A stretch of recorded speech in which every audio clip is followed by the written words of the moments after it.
Hi folks, welcome back to the channel. And yeah, you can probably see from the title and the thumbnail that your girl only gone done it. I'm not gonna be around the bush. I somehow managed to complete HRCYED 2.0. HRCYED is the hardest reading challenge that you will ever do. Maisie agrees it was very difficult, if you heard that. Yep, it is the thought child of Stephanie over at QWERTY. I'll link her channel below. And yeah, it is genuinely the hardest reading challenge I have ever done. Okay, first off, if you hear any random noises in the background, Maisie's running up and down the stairs. My neighbours decided now's the perfect time to cut the grass and there's a dog barking outside. I have tried to sit down for about a week solid now and film this, but every time I sit down, more noise shows up. It is the middle of July. It is prime grass cutting time in my street. Without fail, at any given time, someone is cutting their grass. And it's just, yeah. So tonight I was just like, you know what? We're just going to accept the noise. We're going to deal with it. But yeah. So, HRCYED. I finished. I genuinely, it's currently the 21st of July. So I've been sort of like stewing on it for a little while. I finished with 1 day to spare. I finished on the 5th of July. The final day you could finish reading was the 6th of July. So yeah, I think not quite by the skin of my teeth, because I did have about 24 hours give or take, but kind of by the skin of my teeth. I did also use quite liberously the points system. For 2.0, I would not have completed it if it were not for the excessive use of points. I used all of my points pretty much. So you could gain points for various things, completing a series, reviewing a book, etc, etc.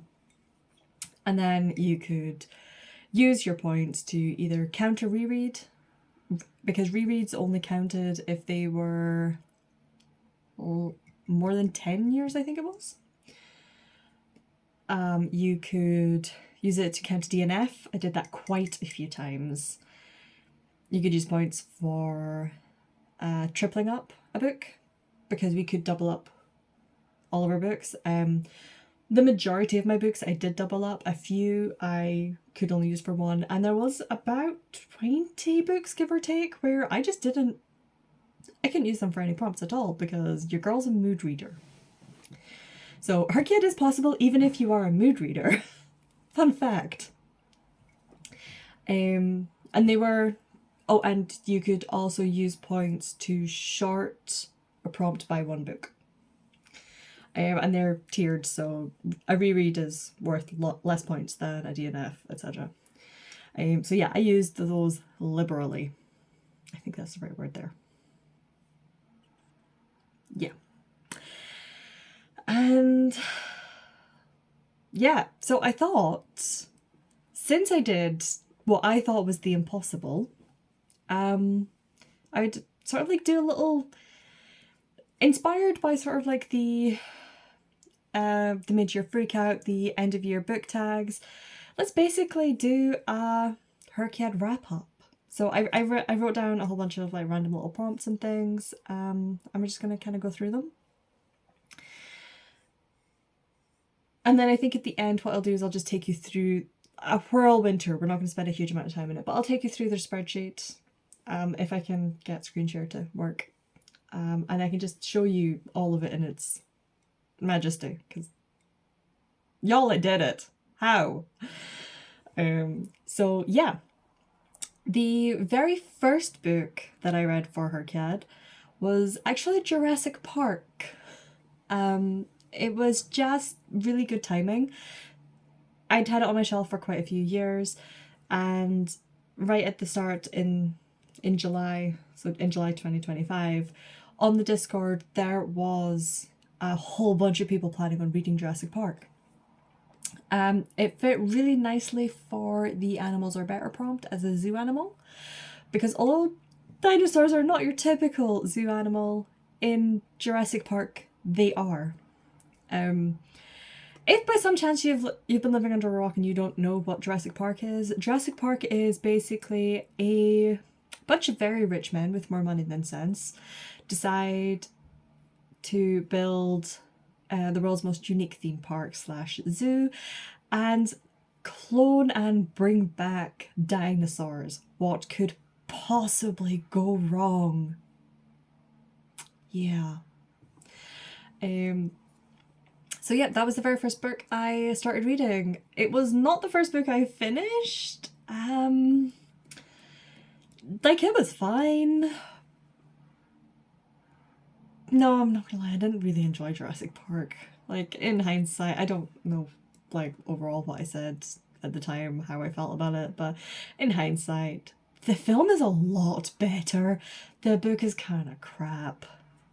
I don't know if that's an unpopular opinion or not, but it's my opinion. I did not enjoy the book. I thought the science within it was pseudo at best. Yeah, Michael Crichton, he's a very clever guy, but he's also a very good bullshitter. Let's put it that way.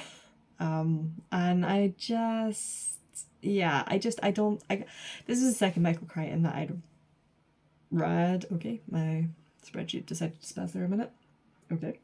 But yeah, this was the second Michael Crichton that I'd read, and I've very much come to the conclusion that his writing style just doesn't work for me. He's a bit too dry. I don't care about any of the characters. I'm fairly certain I was rooting for the kids to die. And when you're rooting for the children in the book to be eaten by a dinosaur, I don't know if that's realistic children or if that's really bad, but I was like, yeah, I'm just not here for this. So yeah. What it did mean, however, is as well as counting it for the animals are better prompt, I also counted it towards the I Miss HRCYED 1 prompt. Now, I did not do, full disclosure, like, I did not do HRCYED 1. I was aware of it. I've been following QWERTY's channel long enough that I saw the announcement video for it, and it popped up in my feed with various people throughout the year, but it intimidated the heck out of me, so I did not do it. So I didn't have a favourite HRCYED 1 prompt to pick, so I just picked the one that appealed the most to me. And in this case, it was the one where I only had to read one book. Because, look, this was already gonna be at the time, this was already an impossible undertaking, so why make it even harder? It's already hard enough.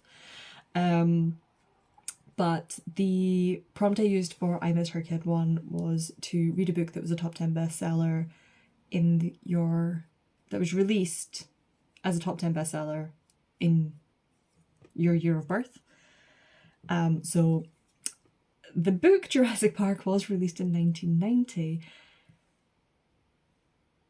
Okay, all my Google Docs are just refreshing itself. It's absolutely not distracting at all.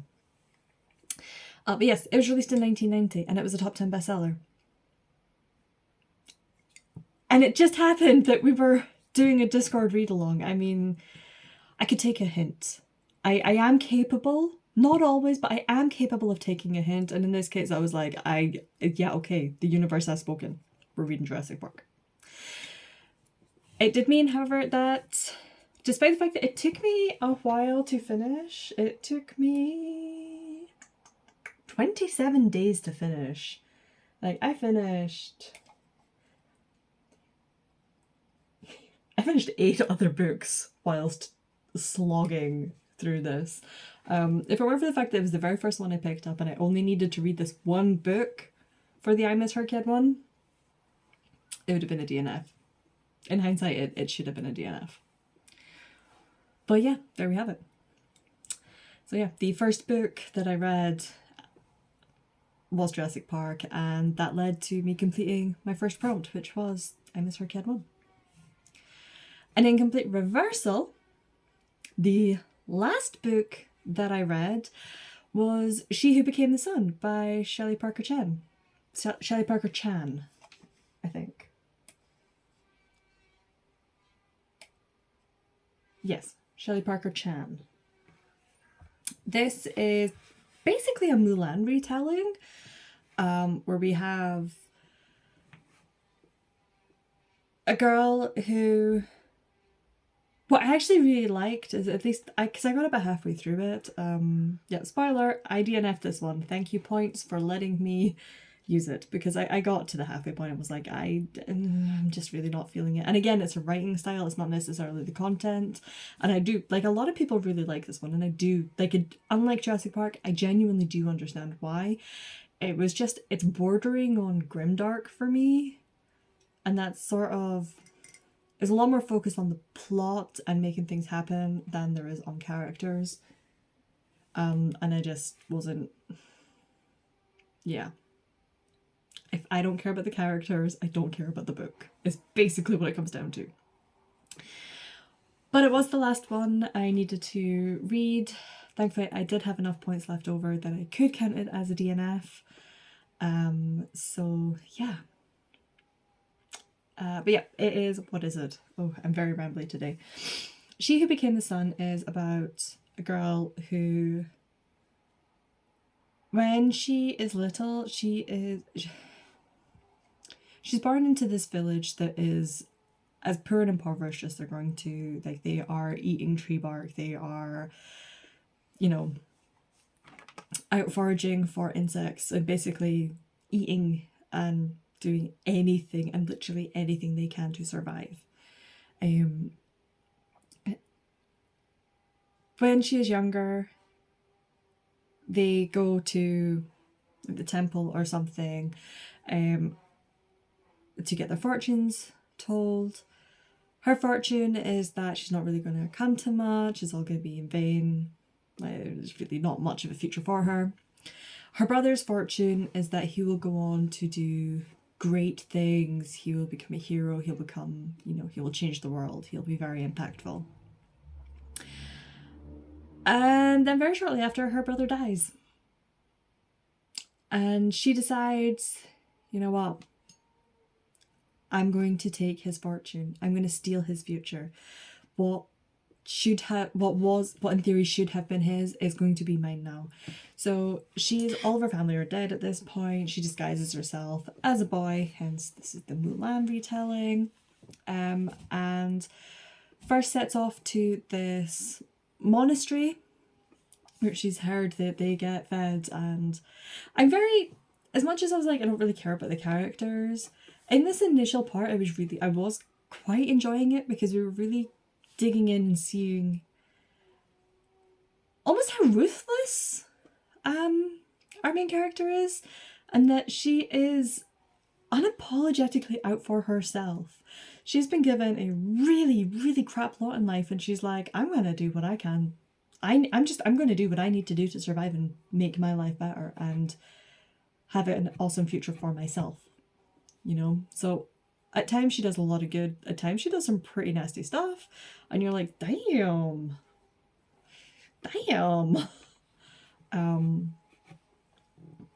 And yeah, ultimately it was just the writing that let it down for me, and it was just far too plot driven. There's a lot of time skips. Where things happened in those time skips, and I'm like, I would have been quite interested to read about this. And instead it's basically an afterthought. It's like, oh yeah, and then this happened. So there was that. The prompts that I specifically used it towards were around the world, which was to read a book from all the different continents. This was one that I wasn't actively trying to fill in. I was like, I will just fill this one naturally as I get to it. And the readathon prompt. So for the readathon, it was basically pick any other readathon that is not her kid and complete it. You don't have to do it within the time frame of that particular readathon, but still do it. So for that particular prompt, it was a scroll social media and find the first book on your TBR, and this just happened to be it. So it was just fortunate that last prompt did actually fill the 2 squares that I needed. Which brings us to the next little prompt. How many times am I going to say prompt in this video? This could be interesting. But the next little prompt that I written down about this was what was the last prompt you completed? And that would be Around the World and the readathon prompts. I completed them at the same time with the same book. Hey, I think if we just kind of get some of the negatives out of the way first, and then go back to happy, positive, cheery stuff. The next thing I have is what was the least favourite book that I read for HRCYED. For this one is going to be Bait by Adriana Herrera. This is the second book in the... Off the top of my head, I cannot remember what it is called, but it's an anthology that was released... that was curated and released by Adriana Herrera and Ali Hazelwood. They both contributed to it along with 4 other authors. Now, it did suffer in that it followed Ali Hazelwood's book, but even if it hadn't, it was terrible. It was like 60% smut, and I was listening to it on audio. It was all around just not a nice reading experience. The plot... Oh my god, the plot. What plot? So I think all of the books within the series are dystopian in some respect. So in this case, it's everyone has... like the dregs, the remains of humanity are basically living in like this underground bunker,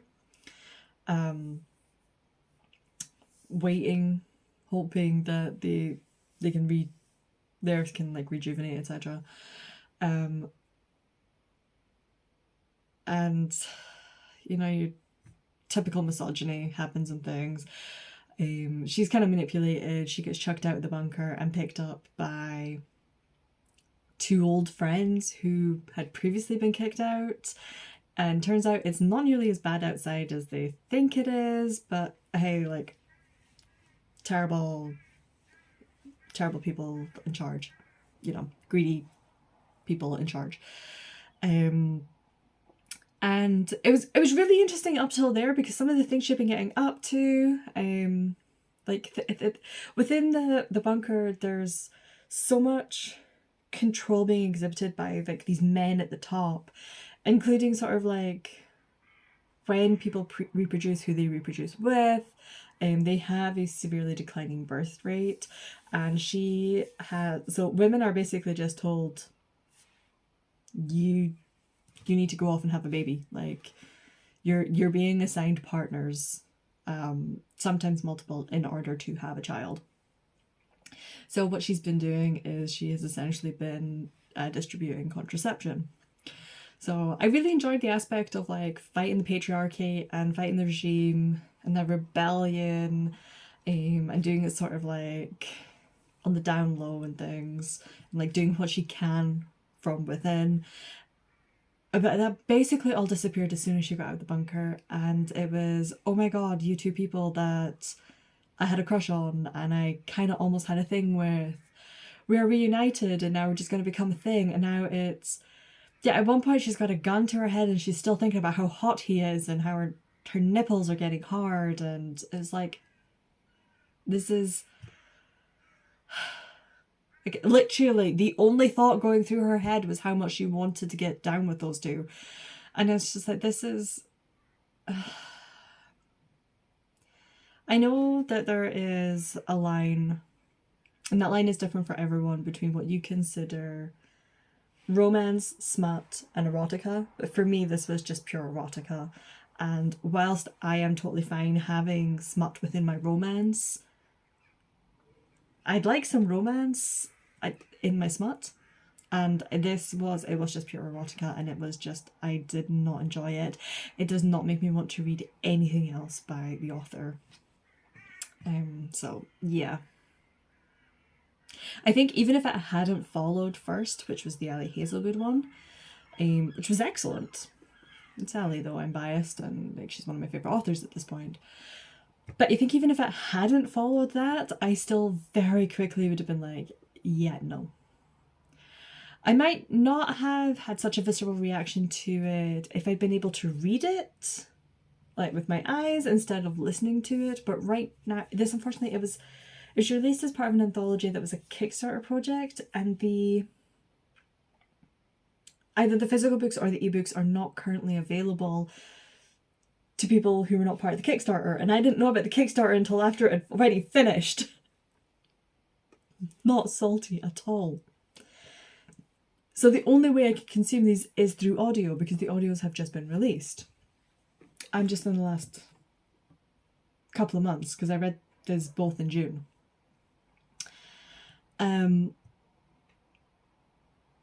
So yeah, I think if I'd been able to read it with my eyes instead of listening to it, I might not have such a visceral reaction to it. But I was like, skip 15 seconds, skip 15 seconds, like, just skip this chapter. And I think that what is really telling to me is that I was skipping whole chapters at one point just to get past the smut, and I wasn't missing anything plot-wise. In fact, I dare say that the plot finally really started to get going, and I was like, yeah, now we've got something to dig our teeth into, and like, oh, we're actually getting on with it now. And then the book ended. It like literally ends mid-story. They're like, what the actual hell? I did not enjoy this enough to even consider continuing with it if anything else gets released. But as well as just genuinely not enjoying it, I'm also left really dissatisfied with the ending, because I'm sorry, what was that ending? Anyway, that was Bait by Adriana Herrera, my least favourite book. What did I use it for? I used it for the Queer Alphabet, because the relationship is polyamorous. Yes, poly. And I also used it towards Heritage Month. Yeah. Moving on very briefly, my least favourite prompt within HRCYED 2.0 was the non-fiction prompt. Not to say I read any bad non-fiction, it's just that the point of this prompt was to read 5 non-fictions. Most years you're lucky if I read 1. I'm very much a fiction girl, I'm not a non-fiction person. And I'm okay with that.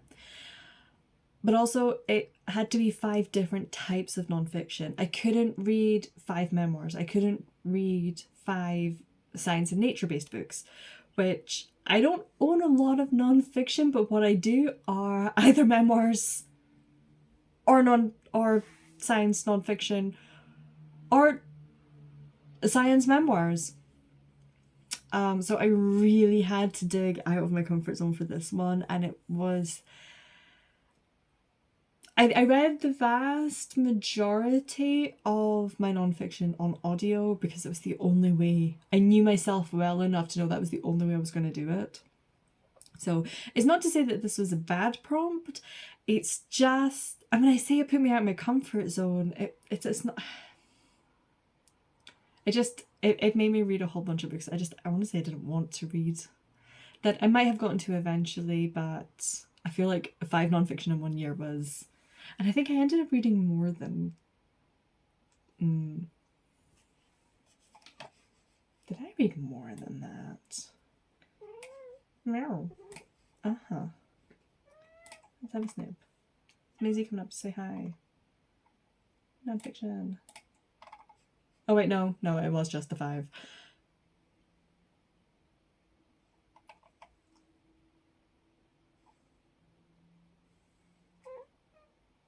You two shouldn't have counted.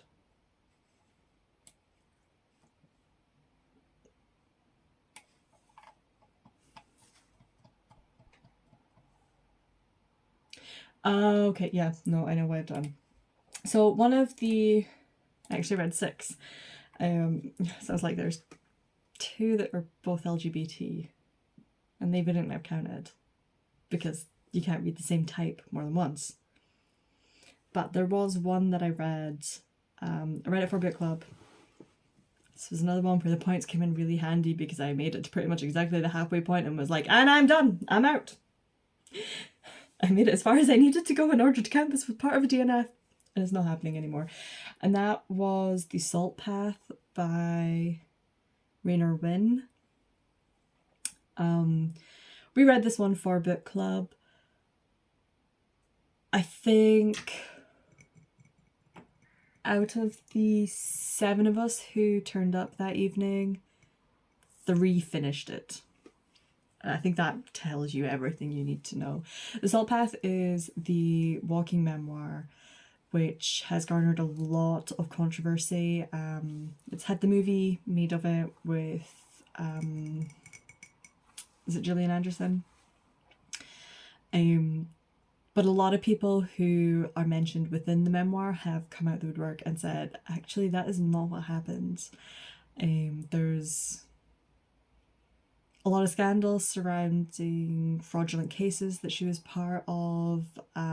The husband's diagnosis is possibly not nearly as severe and things. So it's like there's a lot of evidence backing up saying that this book is not nearly as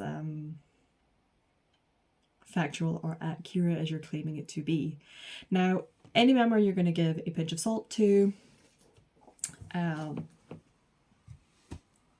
In terms of like how much of the truth they tell, you're always going to expect a bit of sensationalism, a bit of exaggeration, a bit of like shining it and polishing it to, you know, maybe make yourself look not quite as bad a person. Just not to say Rainer Wynn is a bad person. It's just that like so much of this, I was reading it going, there's absolutely no way this happened. Like this is such a stupid decision. Like if this was genuinely how you went about it, you were going to fall off a cliff. Like you would not have made this. It just, yeah, it read like it didn't read like a memoir. It read like fiction. But yeah, but anyway, that's a bit of a tangent in that. To say that, yeah, my least favourite prompt was nonfiction, just because I'm not a nonfiction girl, and I'm a very specific niche nonfiction person. I read for escapism. I feel like I read for, if I want to learn something, I'm going to learn it through fiction in terms of morality and who I want to be as a person, and, you know, how people and the world interact with each other. At the end of the day, especially these days, I use my brain a lot in work. I don't want to have to come home and then continue learning, because yeah, I'm still learning a lot in work, and it just wasn't gonna happen. So yeah, anyway, after that, the most challenging prompt that I did, which you might think was nonfiction, but nonfiction wasn't difficult in that it was relatively easy to find all of the books. I just didn't want to read them. For me, the most challenging prompt was actually the Heritage Month challenge, where we had to read, I think it was 10 different books from various, relating to various heritage months. So read a book that represents Pride Month, read a book that represents Women's History Month, and so on and so forth. And about half of these I filled absolutely no problem. They just naturally aligned with my reading. And some of them I really had to go out of my way to figure out what to read. I'm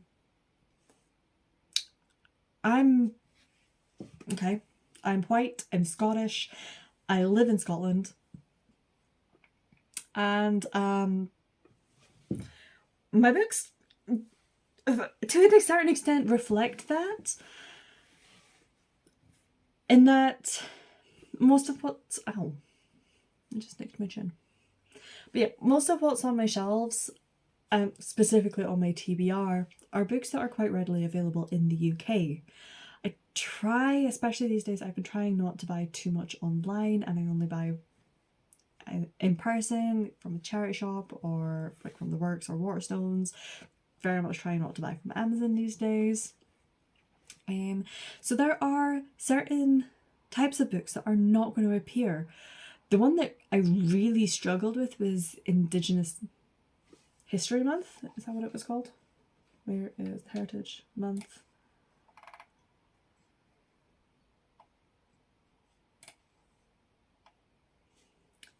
Yeah, Indigenous Heritage Month.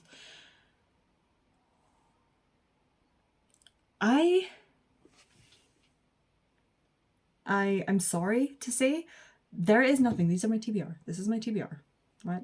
There is nothing on there by an Indigenous author. Indigenous authors just don't sell in the UK as much. Certainly not that I've come across naturally. I had to do a lot of, I hesitate to call it research, but I was trawling through the communal spreadsheet, Storygraph, and various things, trying to go like, what are other people reading? Because I'm really struggling with what I want to read. Originally, I had put down Braiding Sweetgrass as a potential option, but by the time I got to this point, I was non-fictioned out. I could not face another non-fiction. I tell a lie, at one point there was an Indigenous author on here, and that was Stephen Graham Jones. I had picked up one of his books. I can't remember what it's called, but it was basically like a zombie bake-off type thing.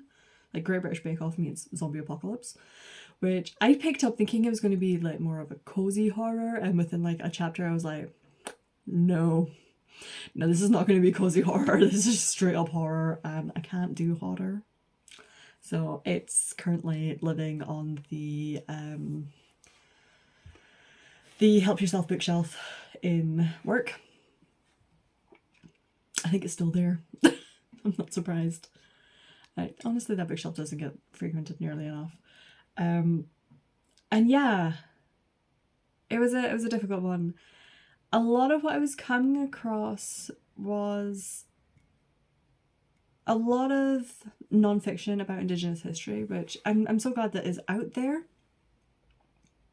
But like I said, I was so non-fictioned out by this point that I knew that by the time I got to this point, I was like, if I pick up anything non-fiction, I am going to immediately dislike it, and it's going to have nothing to do with the content. It's going to have nothing to do with who wrote it or how it was written or anything to do with it, and it's going to be entirely down to I just don't want to read non-fiction. And then a lot of everything else that I was coming across was a lot of horror. A lot of Stephen Graham Jones. So I eventually settled on about a short story off of Kobo. It was called Men, Women and Chainsaws. And by Stephen Graham Jones. This is not to say he is the only Indigenous author out there. There are a lot. It's just that, yeah, everything I was coming across, a lot of non-fiction, and the fiction that was coming across, none of it was appealing to me. None of it was... just nothing was speaking to me. I think it's a lot of horror, a lot of literary, not a lot of popcorn reads. And by the time I got round to this point, I was like, I just need popcorn reads. It's the only thing getting me through right now. So like I say, I did end up picking up a copy, an e-copy of Men, Women and Chainsaws by Stephen Graham Jones. It was very, very short. I've counted it as a short story. It's a grand total of 37 pages. And what I will say is that it confirmed to me that I don't want to read anything else by him. However, I do understand why he is so popular. It was very, very well written. It was very creepy and atmospheric. It's basically about a woman who, I can't remember if she works in the junkyard or if she just goes and hangs out there. But she comes across this old car, and she just like slowly, she accidentally cuts herself on it and realizes that the car, like where she bleeds on it, starts to look a bit better. So over the course of a couple of weeks, she's like slowly feeding this car more and more of her blood. And yeah, the car is linked to something that happened in her past. And there's we tackle an abusive boyfriend, ex-boyfriend. What he accomplished in 37 pages was incredible, because it all felt earned. Nothing felt rushed. Nothing was shoehorned in for the sake of it. Like, he's an excellent writer, and if I truly enjoyed horror, I would be chomping at the bit to read more of him. It's just that I know I really don't enjoy horror, and certainly not the kind of horror that he writes, because this one does lean towards slasher horror by the end. So yeah, it's one, like, I'm really glad I read it, because now when people go on about Stephen Graham Jones and get excited for the new release, I'm like, okay, I understand why.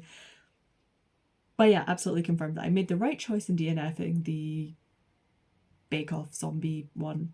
I can't remember what it's called now. I genuinely cannot remember what it's called. Yeah, I made the right decision in DNFing that, and Stephen Graham Jones is not the author for me, and horror is not the genre for me. Not something new I learned, but it's always good to confirm it, right? Excuse me. So yeah, Heritage Month.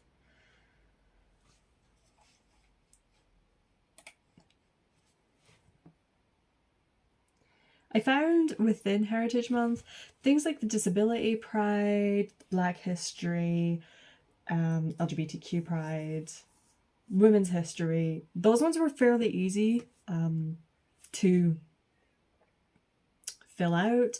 The Hispanic one, although I filled out with bait, it was technically one of the last ones I did for this prompt. It wasn't one I was ever worried about, because I had options that I had easy access to or already owned. The AAPI, which is the American Asian Pacific Islander. I am possibly showing my ignorance in that I didn't know that was a Heritage Month. I didn't really know that was a thing until HRCYED 2.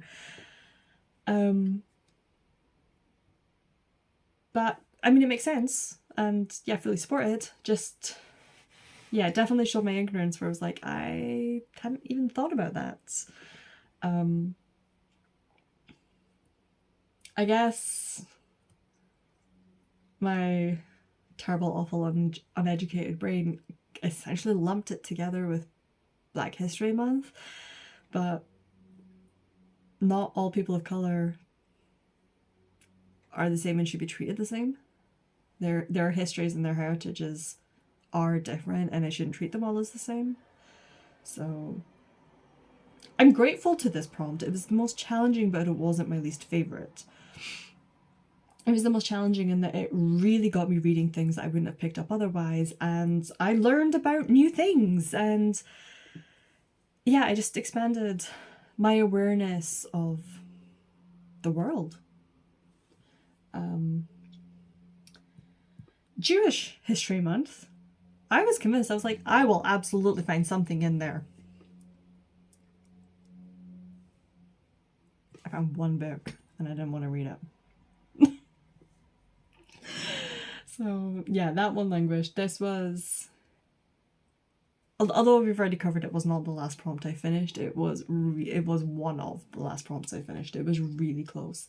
I want to say it was like actually, I think this was the second to last one I finished.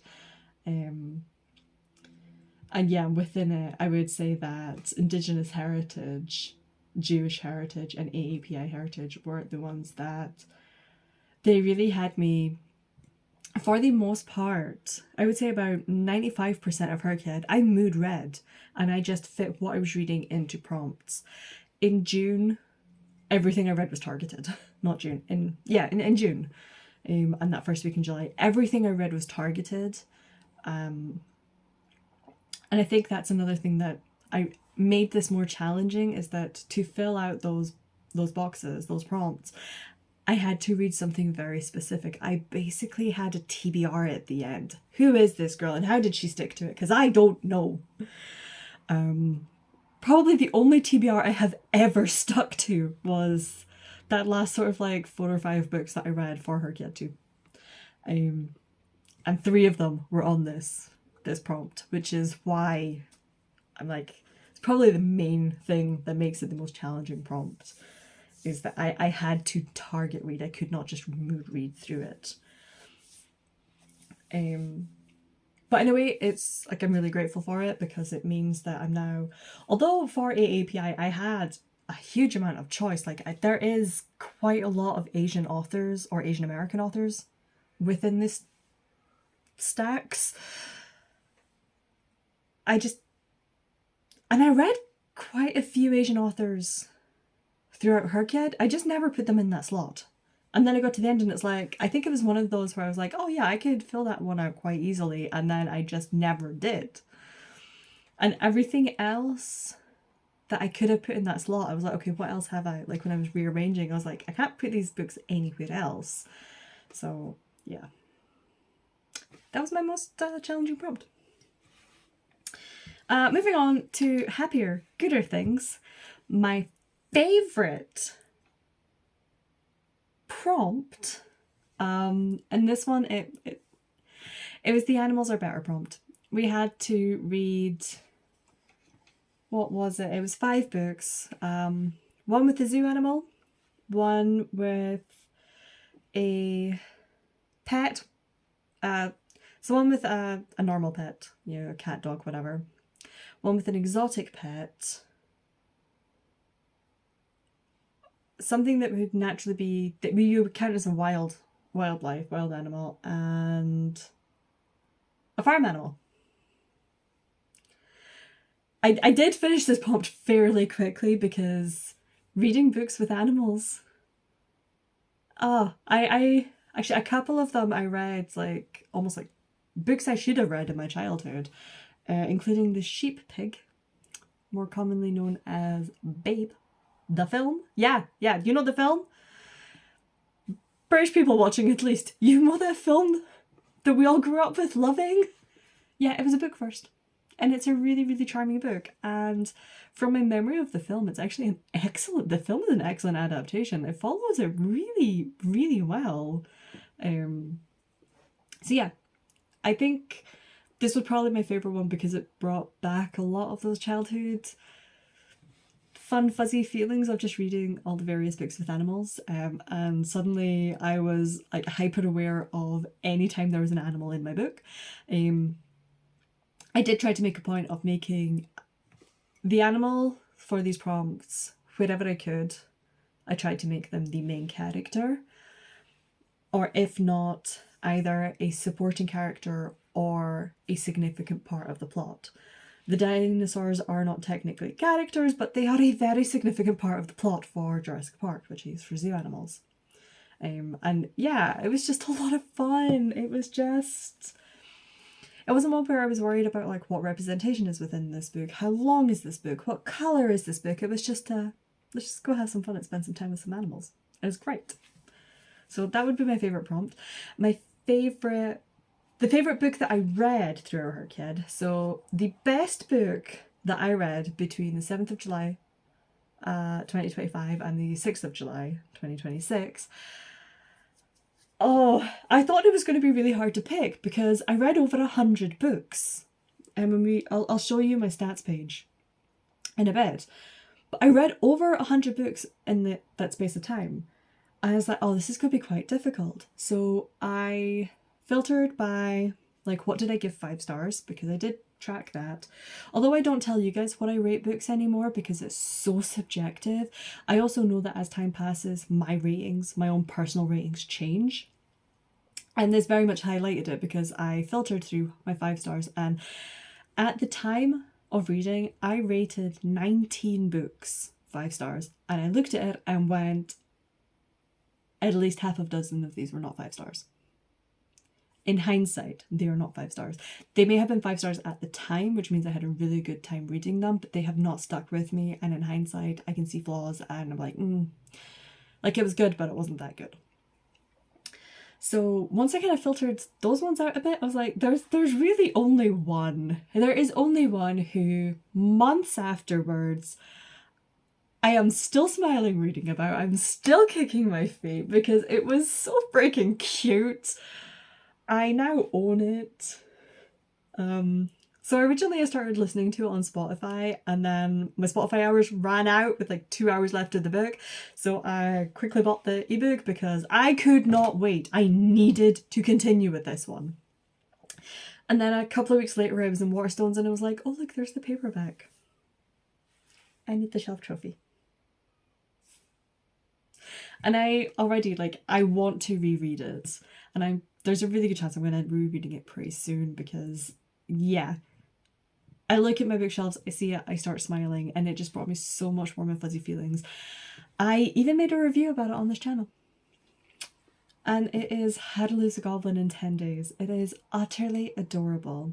We are following a halfling and a goblin who, historically, halflings and goblins do not get on. They do not like each other. They, as soon as they see anyone of the opposing species, they immediately start fighting, essentially.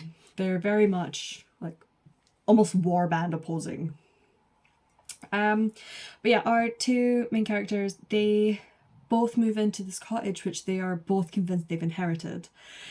The cottage has been abandoned for some time. It was the halfling's grandmother's, but due to health reasons, the grandmother had left the cottage and moved in with family. So our halfling the grandma has passed away now, and the halfling has just inherited it, and she is ready to strike out and be independent and live on her own, and kind of get away from the village she's been raised in, because she's a wee bit of an oddball, and she just doesn't feel accepted by the village. And then we've also got our goblin, who feels that they have inherited it because the goblins have been taking care of this cottage pretty much since it was abandoned, and it's actually really important it's really important in sort of like for farming and producing a food source for their tribe. So they both move in pretty much on the same day and are immediately at loggerheads and are immediately trying to kick the other one out and justify why they should be the one to stay. And so they make a deal. Whoever can drive the other out gets to keep the cottage. Shenanigans ensues. But obviously, there's more to it than that. And as they get to know each other, they start falling for each other. And it is the cutest. It is just so adorable. It is so incredibly wholesome. And ultimately, it's just a book about putting your differences aside and getting to know people as individuals and looking at, like, there's always more to the story than you think there is. And just because your ancestors hated each other doesn't mean you have to. And it's about acceptance both of others and of yourself. And the importance of always having a good meal. Food, like, do not eat this book without snacks nearby, because food is prominent throughout it and you will be very hungry and craving second breakfast, 11s, whatever. I make the Hobbit reference because it is essentially Hobbit fan fiction, but in all of the best ways. It's not outright said, but it essentially is. So yeah, that was my favourite book. And it is going to be, I think, an all-time favourite for quite some time to come. Yeah, that's it. Yeah, moving on. So these are less prompt inspired and more just sort of like thinking about HRCYED as an overall.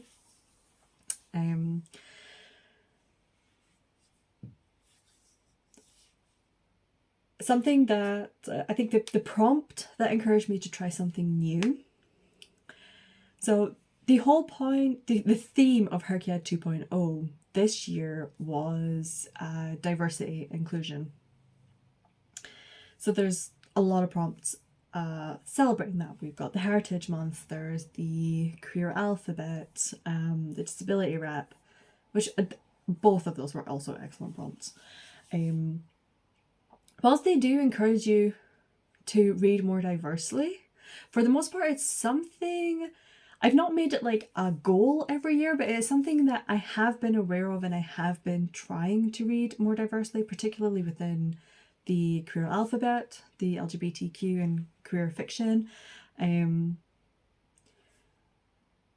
So I hesitate to say that any of those prompts had me do something new. What was new for me was I have started requesting books from NetGalley. Now, I'm being very careful about this. I'm only, at the moment, I'm still only ever getting the Read Now books. So I'm not, when I say requesting, I'm not asking for books hoping to get them. I'm going for the books that anyone with a NetGalley account can go ahead and read.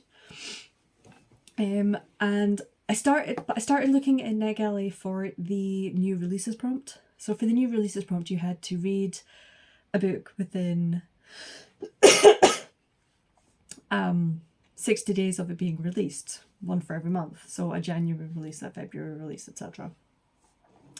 Now, from sort of like July to December, I was cheesing. I was like, I've got this sorted. I've got enough pre-orders in for various things that as long as I read my pre-orders when they come in, which is something I've been trying to do anyway, I'll be fine. But then I hit sort of like January, February, March. I was like, I don't have any pre-orders for... I've had very little pre-orders in 2026, full stop. So I was like, right, what am I going to do? And then I remembered about NetGalley, and I was like, am I big enough? Do I review enough? Can I? Do I? Am I eligible for a NetGalley account? Turns out yes, you are. If you review books in any capacity, you are eligible for a NetGalley account. So yeah, that's something new that I've been trying. I am being very firm with myself. I'm only ever allowed one at a time. I refuse to be that reviewer who has a review percentage of anything less than 90%, quite frankly. Because if someone is trusting me to do an early review of their book, then I'm going to do it. Whether they know I'm doing it or not. Because like I say, I pick the Read Now options.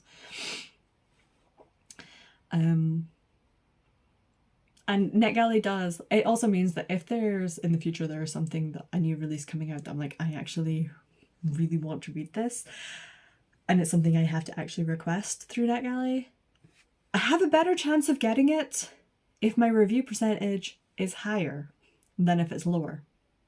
Because a high review percentage says, hey, she reads the book she gets from us. A low one says, hey, she's requested a whole bunch of free books and done nothing about it. So yeah, that's been quite fun. I've come across, like, for the most part, because I'm being quite picky with what I do and I only have one at a time, I've really enjoyed or appreciated everything I got. I think I've had like one dud.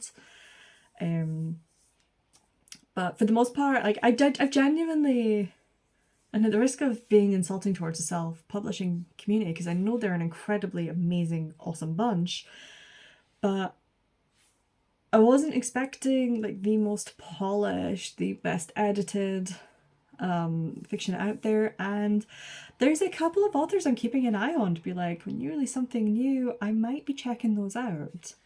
So yeah, pleasantly surprised, but it was definitely something new for me, because I never thought I could do NetGalley. Shows what I know.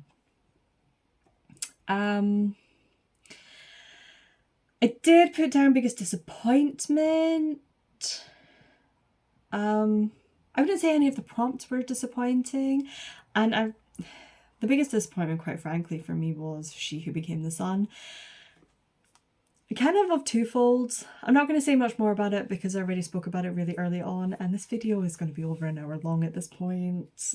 Oh, it's going to be good luck editing, Amy. Good luck. But yeah, it had sat on my shelf for at least a year, possibly two, and it was one where I was like, I really want to read this. I really want to read this. I will get around to this. I really want to read this. It was a highly anticipated book. So to not enjoy it was really disappointing, because I I wanted to love it, and I genuinely thought I was going to have such a good time with it. I was ready to be so gripped and immersed. It was one of the reasons why I left it as late as I did, because I wanted to end HRCYED on a high, and I didn't. Which makes the disappointment, this is what makes the disappointment twofold, is not only did I not enjoy it, it means that the last book I read for HRCYED, I DNF'd, I didn't enjoy. So I kind of started it on a note with Jurassic Park, and I ended it on a note with She Who Became the Sun. Thankfully, the majority of what was in between the and was a ooh. No, yeah. But there we have it. Yeah. Very, very briefly, just out of curiosity, the shortest book that I read was actually Making Space by R.F. Kuang. That was hard. That was a hard read.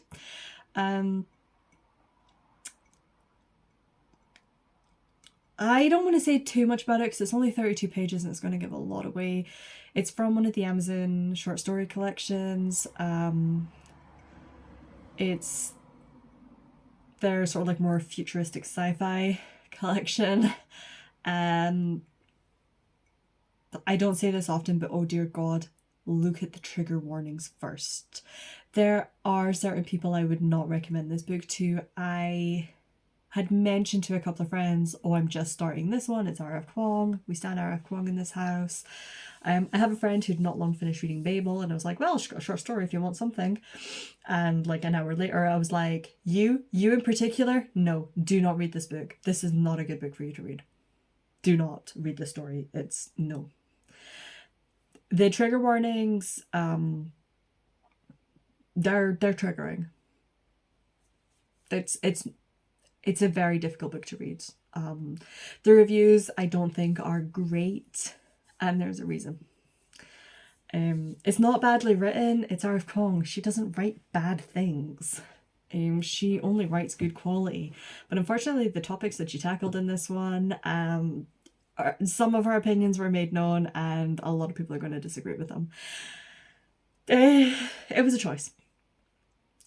Writing that story was a choice.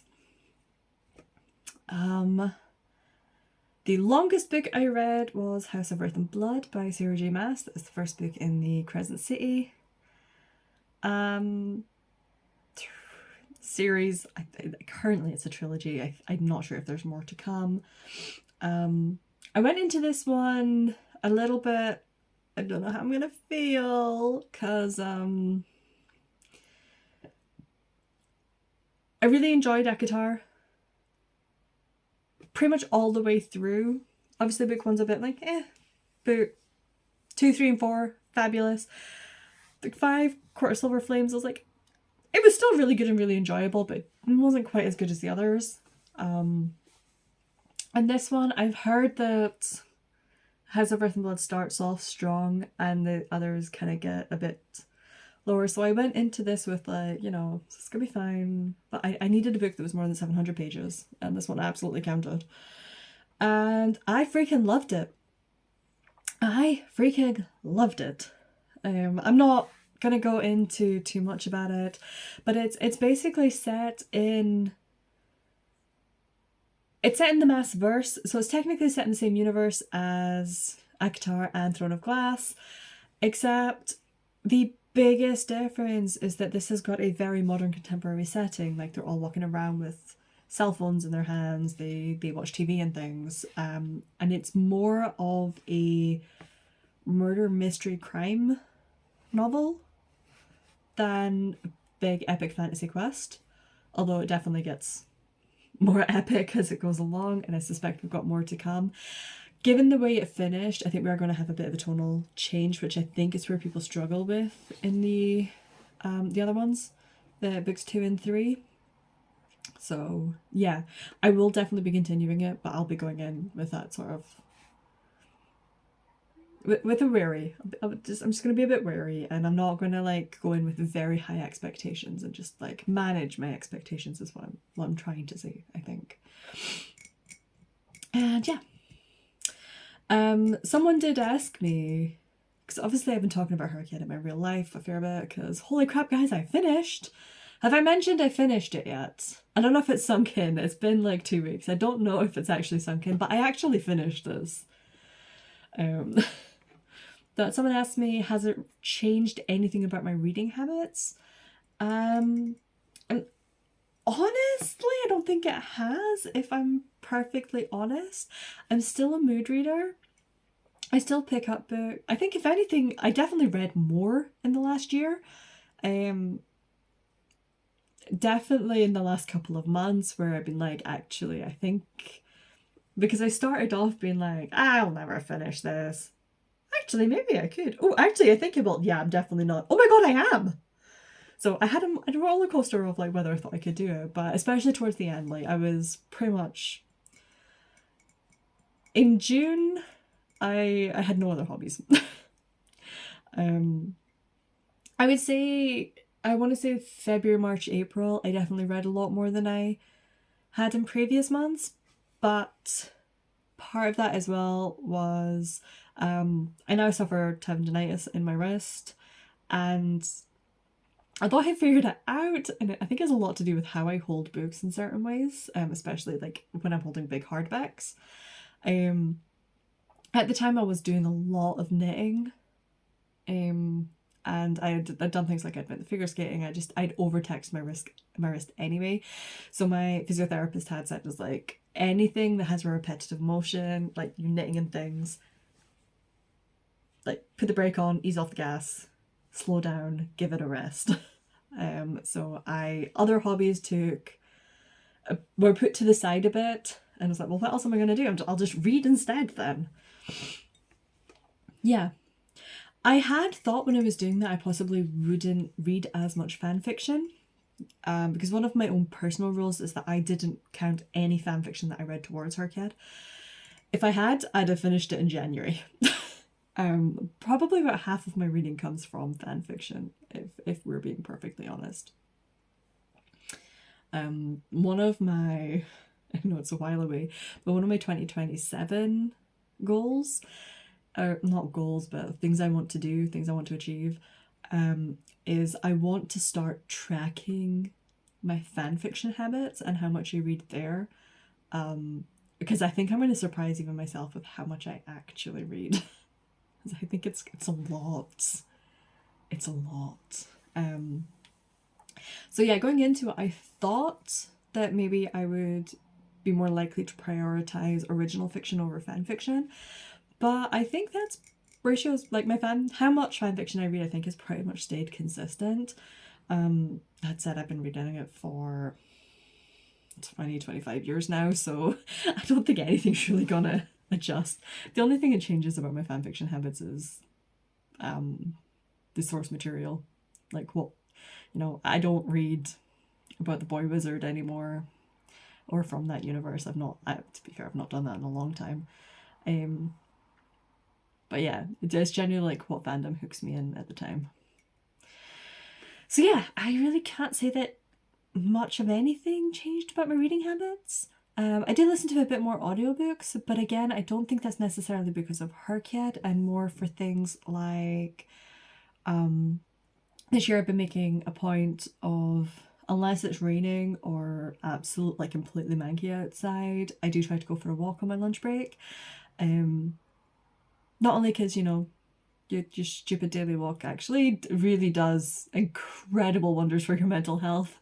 It does a lot of heavy lifting actually on my mental health. But it gets me away from the computer, because I am now in a very computer focused role, and it's like actually having sort of like that 30-40 minutes forcing myself to step away from the computer, because I was getting into the habit of eating my lunch at my desk, and I'm like, let's not do that. Let's physically remove myself from the building. Go for a walk. So I listened to an audiobook on my lunchtime walk. So yeah. I was thinking if there was anything that I would do different about, like if I were to do HRCYED 2 again, is there anything that I would do differently? I think the only thing I would do differently is maybe I would still mood read for the most part, but I would try and target certain prompts earlier, like the Heritage Month's prompt. And a couple like those ones that I finished later that I was struggling a little bit and I had to like really be like find a book for. I'd maybe try and target those a bit earlier. But ultimately, I went into HRCYED going, like, if I hadn't finished it, it would have been a bit of disappointment, a little bit, but at the same time, it's only ever meant to be for fun. This was never meant to stress anyone out, or, you know, cause anyone anxiety or get them to the point where they weren't enjoying anything they were reading. I don't know why I'm holding my tea, it's definitely gone cold at this point. So yeah, I'm not sure, like, other than maybe targeting certain things earlier, I don't think I would have changed too much, because even if I hadn't finished it, I still had a lot of fun doing this. I still, as well as having like the excitement of reading a really good book and then finishing a book and figuring out how you felt about that book, which is always really good, I then got to update a second spreadsheet. Because as well as the HRCYED spreadsheet, I do have my own personal reading spreadsheet, which runs like January to December rather than July to July. And yeah, just updating my spreadsheets and then every so often rearranging things a little bit to be like, okay, well, actually this prompt fits, this book fits this prompt better, or oh, I just read another book that fits this prompt but doesn't fit anything else, so I'll take the first one I read for it and move it about, and that sort of thing. One of the things, if the way we submit the books that we've read, for HRCYED, you do not need to submit the books that you've read. You only submit them if you want to be counted as part of the statistics. Ultimately, the only thing you actually, and again, it's only if you want to, you could do HRCYED and have no one else know. That's entirely up to you. But in order to get your certificate, the only thing you actually need to do is fill out the final submission form. It did not ask me to list all of the books or anything. It just asked me how many books I read, how many double ups I had, my favourite prompts, etc. It took me a grand total of, I think, 5 minutes to fill out. It was not laborious or time consuming in the slightest. However, and I have filled it out for all of them, and it was an undertaking. Oh my god, it was an undertaking. But I filled out everything towards the end. I had initially started submitting all my books as I was reading them, and then I realised after about a month that I was like, actually I might want to swap some of these, so I stopped doing that. But I think if we were still submitting the same way, that I'd maybe do sort of like quarterly check-ins and go, is this prompt, am I going to move this? Or as I finished a prompt as a whole, like a bingo square as opposed to like an individual book, maybe submit it then, so I wasn't having to do it in one fell lump sum. I might change that way. However, something that QWERTY and all of her mods have also realised is that HRCYED 2.0 had a much greater uptaking than the original HRCYED. And they realised quite quickly they were actually being completely overwhelmed by submissions. We've not had the final, at the time of recording this, we've not had the sort of like final stats update of like the most read books, etc, etc. Purely because they have so much data to sift through. So they themselves have already made changes. We can no longer submit as we go. We won't be submitting for individual within the prompts. It will be a quarterly check-in essentially that we do, which absolutely fair play to them. Like, there's more important things in life than... Thankfully, QWERTY really enjoys stats, and quite a lot of us enjoy stats, but y'all, everyone has a life. So, yeah. And finally, I'm going to make the decision right now. I'm not going to show you my spreadsheet and take you through that because this video is over an hour already. Are we shocked that I rambled on about things? No, we're not. So we're just going to wrap it up here with the final question is, would I do it again? I have already completed 6 out of the 150 necessary prompts for HRCYED 3.0. So yes, I would absolutely do it again. I overall have had an absolutely brilliant time doing this. I think it is, as long as you take it in the spirit and participate in the spirit that is meant to be, and that it is a challenge, but ultimately it is a bit of fun. As long as you don't let it stress you out, and you never feel forced to read something you shouldn't just because of a silly challenge. Because ultimately, this is just a silly challenge. She says, having cursed the nonfiction challenge. But ultimately, as long as you're having a good time, I really liked I read a lot more diversely than I maybe would have throughout the year. Although it was all things I really wanted to read for the most part anyway. And it's something I have been working towards, reading more diversely anyway.